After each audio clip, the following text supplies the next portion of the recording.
Listen up, because I'm only going to say this once.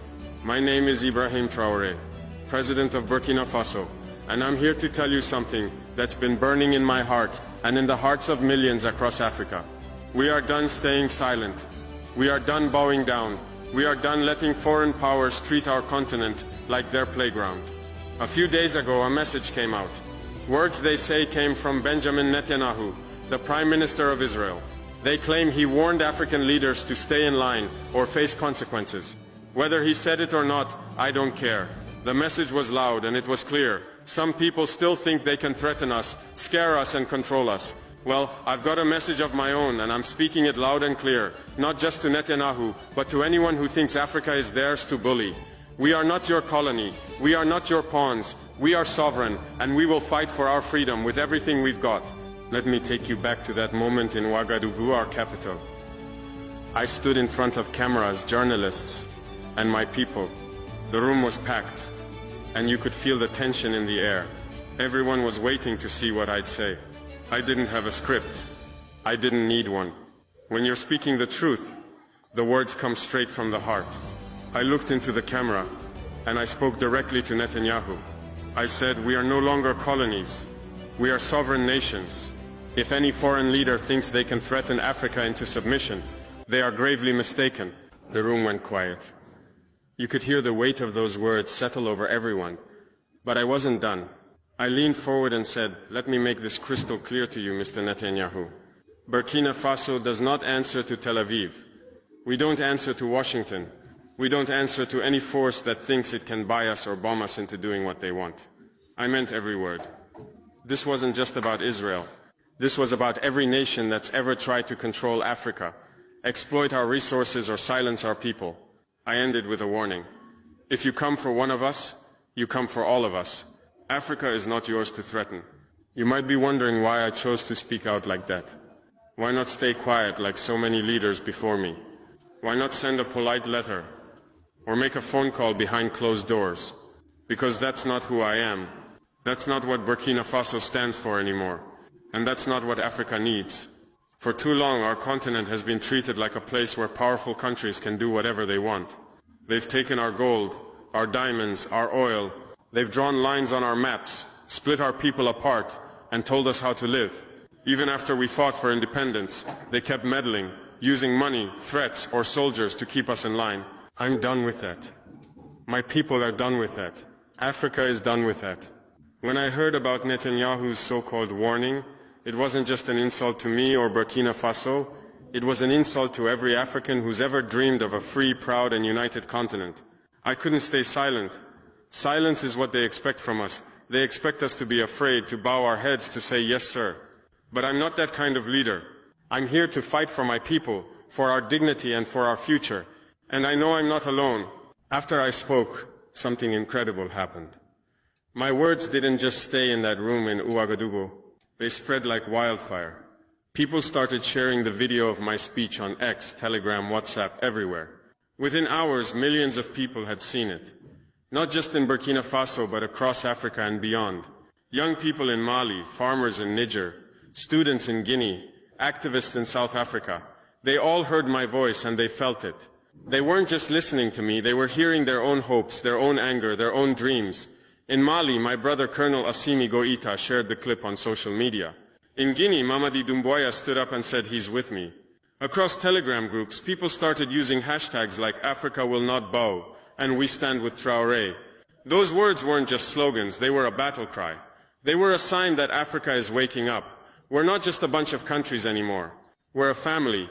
And when one of us is threatened, we all stand together. Let me tell you what sovereignty means to me. It's not just a fancy word you find in books. It's the right to make our own choices.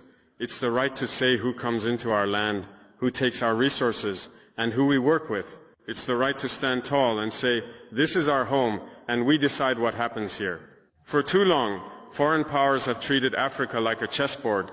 They move their pieces, soldiers, money, companies, and expect us to sit quietly while they play their game.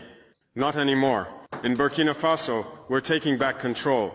We're saying no to foreign bases on our soil. We're saying no to deals that leave our people poor while others get rich. We're saying no to threats that try to scare us into submission. And we're not alone. Across the Sahel, Burkina Faso, Mali, Niger, we're building an alliance. We call it the Sahel Alliance, and it's about standing together, protecting each other, and building a future where Africa calls the shots. You might be thinking, haven't African leaders said things like this before? Sure, some have, but this moment feels different. Why? Because the world is changing and Africa is changing with it. For years we've been told to wait our turn, to follow the rules set by others. But now we're writing our own rules. France used to have a tight grip on countries like mine. They had military bases, controlled our economies, and acted like they owned us. But we pushed them out. Mali did it. Niger did it. Burkina Faso did it. And we're not stopping there. When I spoke out against Netanyahu, I wasn't just talking about one man or one country. I was talking to every nation that's ever looked at Africa and seen a place to exploit. I was talking to the leaders who think they can scare us with sanctions, bombs, or angry words. I was telling them that Africa is rising and we're not afraid anymore. My speech wasn't reckless, it was necessary. It was a reminder to the world that we're not just here to survive, we're here to thrive, to build, to lead. You know what's interesting? After I spoke, Israel's government didn't say a word. No response, no statement, nothing. That silence speaks louder than any speech. It tells me they weren't ready for someone like me to stand up and call them out. They're used to African leaders who stay quiet, who play nice, who don't make waves. But I'm not here to play nice. I'm here to tell the truth, no matter who it makes uncomfortable. The Western media, they barely touched the story. They didn't want to give it airtime because it doesn't fit their narrative. They want to keep painting Africa as a place that's weak, divided, and dependent. But we're changing that narrative. Every time someone shares my speech, every time a hashtag trends, every time another African leader stands with me, we're rewriting the story of our continent. We're showing the world who we really are. I didn't set out to become a symbol. I'm just a man from Burkina Faso, fighting for my people. But when I look at the messages pouring in from young people, from elders, from mothers and fathers across Africa, I realize this is bigger than me. People are calling me a voice for the continent, a symbol of defiance. They see me standing up to a powerful leader like Netanyahu, and it gives them hope. It reminds them that we don't have to live in fear. I'm not doing this for fame or attention. I'm doing it because I believe in Africa. I believe in our strength, our history, our future.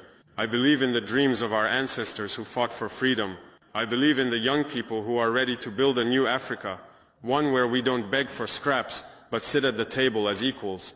Let me tell you about the Sahel Alliance, because this is where the future starts. Burkina Faso, Mali, Niger, we're coming together, not just as neighbors, but as brothers. We're building a partnership that says, if you attack one of us, you attack all of us. We're sharing resources, sharing ideas, sharing strength. We're showing the world that Africa can stand on its own 2 feet. This isn't just about fighting off threats. It's about building something new. We want schools where our children learn our history, not someone else's. We want hospitals that save lives, not empty buildings. We want economies that lift up our people, not foreign companies that take our wealth. The Sahel Alliance is just the beginning. I dream of a day when all of Africa stands together, north, south, east, west, united as one. To the leaders out there who still think they can control Africa, hear me now. Your time is up. We're not your backyard. We're not your resource bank. We're not your punching bag. If you think you can threaten us, bribe us, or scare us, you're in for a surprise. Africa is waking up, and we're remembering who we are. We're the children of kings and queens, warriors and builders. We're the future, and we're ready to fight for it. To my African brothers and sisters, this is our moment. Don't be afraid. Don't let anyone tell you we can't do this.